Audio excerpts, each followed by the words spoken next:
वृंदावन बिहारी लाल की जय। मोर सना ना ना ना ना ना ना ना ना मोहा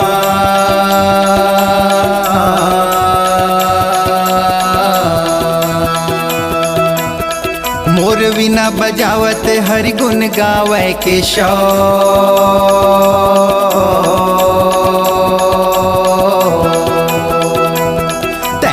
कर लाज बचा दे बेगा मोर भाई मोहन भरे सभा दरबार में गा मोर भाई सारी सेना इकट्ठा कर औ कौरव बड़े प्यार से चर्चा करते भैया। सब सेना तो आ गए, अच्छा, पर नगर द्वारका में अभी तक खबर नहीं पहुँचे। तो मैं काम करूं, नगर द्वारका में जाके आज ही बलराम कृष्ण नेता दे आता हूँ। अच्छा, राजा जोधन चल चल कर घोड़ा ला सजावे, पाँव में खड़ा हुआ कपड़ा भदा हुआ, गले में गटर माला, माथ में चंदन हो के मदन वेग रथ दौड़ाते हुए नगर द्वारका ला चल पड़ते। राजा जोधन ये दे जावत रे नगर द्वारका में भैया न्योता भरना ए दे जावत हवे कागा न्योता भरना ए दे जावत हवे का हो न्योता भरना। पर श्री कृष्ण जी राजा जोधन ला देख के मार चादर तान सो गए। अच्छा, राजा जोधन देखिस कन्हैया सो है कह के आगे तरफ के कुर्सी ला सिराना तरफ लाके और अपन गोड़ हिलावत बैठ गए। अच्छा, वो तरफ ला बाणधारी अर्जुन रथ घोड़ा दौड़ाते हुए बड़े प्यार से पहुंचे और रुक्मणी ला पूछे दीदी कन्हैया है कहाँ? सोए है अंदर में सोए है। अच्छा, जाके गोड़ तरिया डहर अर्जुन बैठी से भैया और मार अटियावत कृष्ण जी उठी से। भोला ला पूछे पार्वती गा शंकर ला पूछे पार्वती भोला ला पूछे पार्वती गा शंकर ला पूछे पार्वती रामा हरि दर्शन कब होएगा शंकर ला पूछे पार्वती भैया हरि दर्शन कब होएगा भोला ला पूछे पार्वती। देख मुरारी अर्जुन मुस्काए रे शंकर ला पूछे पार्वती देख मुरारी अर्जुन मुस्काए रे शंकर ला पूछे पार्वती रामा हरि दर्शन कब होएगा भोला ला पूछे पार्वती भैया हरि दर्शन कब होएगा शंकर ला पूछे पार्वती। अर्जुन कतका बेर के आए हस और कैसे मोर पैर डहार बैठे हस? तो अर्जुन श्री कृष्ण के थे कन्हैया मैं अभी आए हूँ और आपेच मन के दर्शन होई से आप मन जागे हो।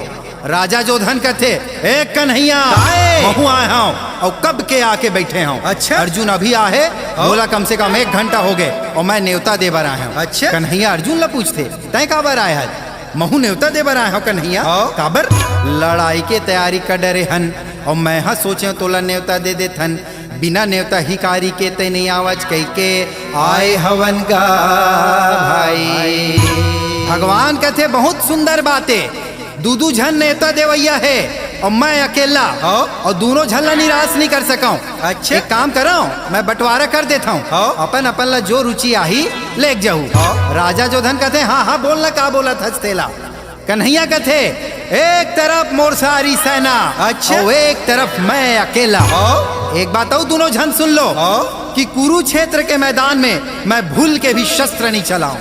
अब जेन जान पड़े तो ले जाओ नहीं तो मोला छोड़ दो भैया सेना ला ले जाओ। राजा जोधन झटला बोले ए कन्हैया मोला सेना चाहिए सेना। अच्छा, नहीं मोला लड़ने वाला चाहिए।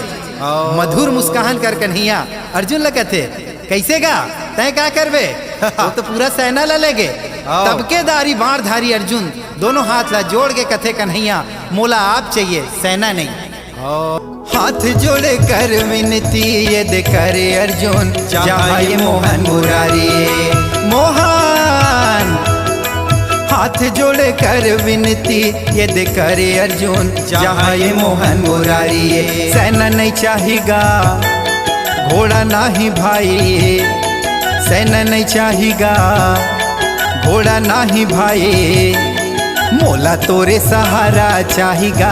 अर्जुन बोला थे हाथ जोड़ के राम जय हरि मोला तोरे सहारा चाहिएगा। अर्जुन बोला थे हाथ जोड़ के राम जय हरि। हे कन्हैया हे गिरधारी हे मोहन हे मुरारी, मोला रथ घोड़ा काहे के संसो नहीं है केशव, मात्र मोला आप चाहिए। तय घर में बैठे बैठे खाहू कहिबे ना तब होच तोला लेघू। पर एक बात सुनो ना मोहन, एक बात के विनती रही से का, मोर रथ के बागडोरे मोहन, मोर रथ ल चलाबे मुरारी, मोर रथ के बागडोरे मोहन, मोर रथ ल चलाबे मुरारी। ए बाणधारी अर्जुन भैया मोहन ल बोले भाई, मोर रथ ल चलाबे कहे केशव, सारथी बन जाबे भाई। कन्हैया मोर रथ ल चलाबे कहे केशव, सारथी बन जाबे भाई। मोर रथ ल चलाबे कहे ये केशव, सारथी बन जाबे भाई।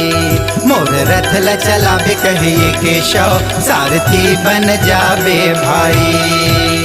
दीन दयाल दया के सागर, और मुरलीधर कन्हैया कहत हवे अर्जुन, भक्त और भगवान में कोई फर्क नहीं है, नर और नारायण एक रे सती माने गए हैगा भाई।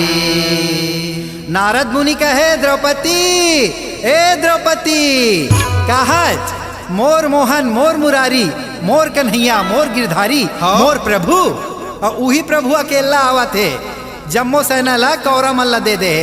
राजा जो धन बांधारी अर्जुन के न्योता बात बतावत है नारद मुनि, राजा जो धन बांधारी अर्जुन के न्योता बात बतावत है नारद मुनि। ओकर न्योता मगड़ बड़ झाला है द्रौपदी देवी, ओकर न्योता मगड़ बड़ झाला है द्रौपदी देवी।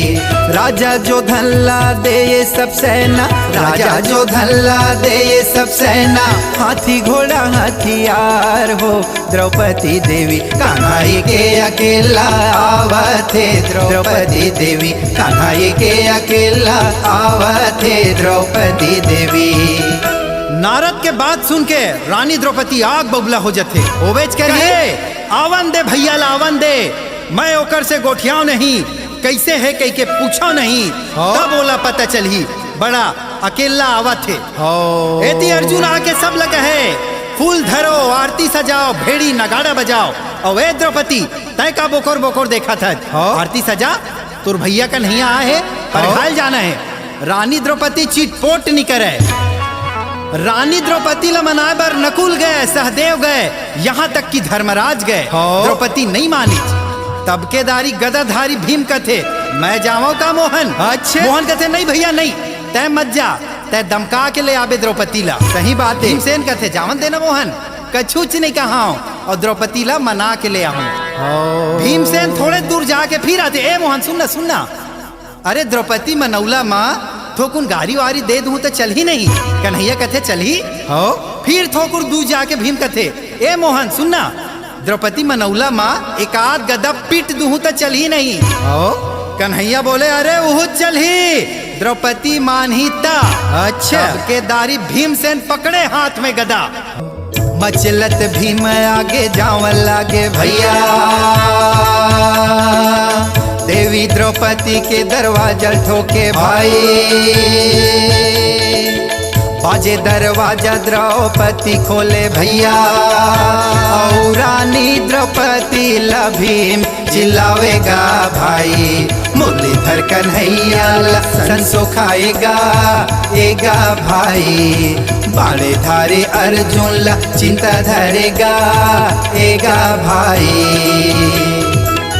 अरे द्रौपदी ए रात दिन के तोर मनौला और ओती कन्हैया के आरती, अच्छा माँ डरी छमल्ला, तय जावत काबर नहीं है तोर भैया के आरती बर। द्रौपदी का है मैं नहीं जाऊं नहीं जाऊं नहीं जाऊं, सही बात ला बताओ तो ला भीम।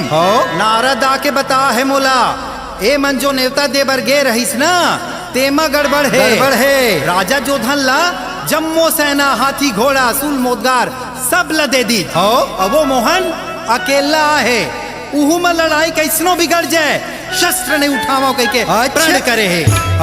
भीम का है सही का है द्रौपदी, आज कन्हैया ला बिना पीटे नहीं रहा, वो अकेला काबर ऐसे सेना ला काबर नहीं है। जब दौड़े भीम गदा धर के तब पाछू पाछू द्रौपदी भागे भैया, नहीं भीमसेन नहीं, मोर कन्हैया भैया लगा कछु मत करवे, मैं मान गए हूँ, मान गए हूँ। तब पाछू पाछू द्रौपदी भागे भैया,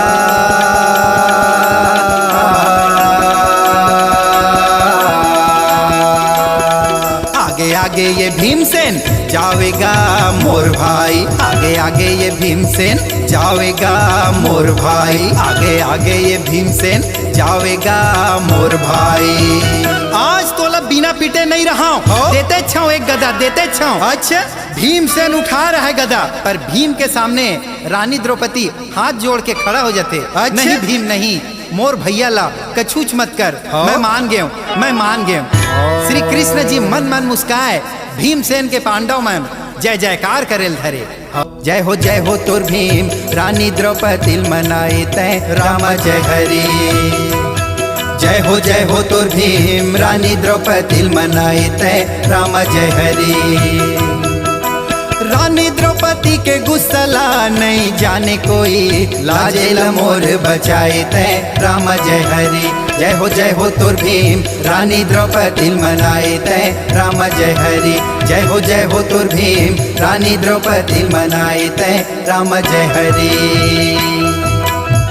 बोल वृंदावन बिहारी लाल की जय।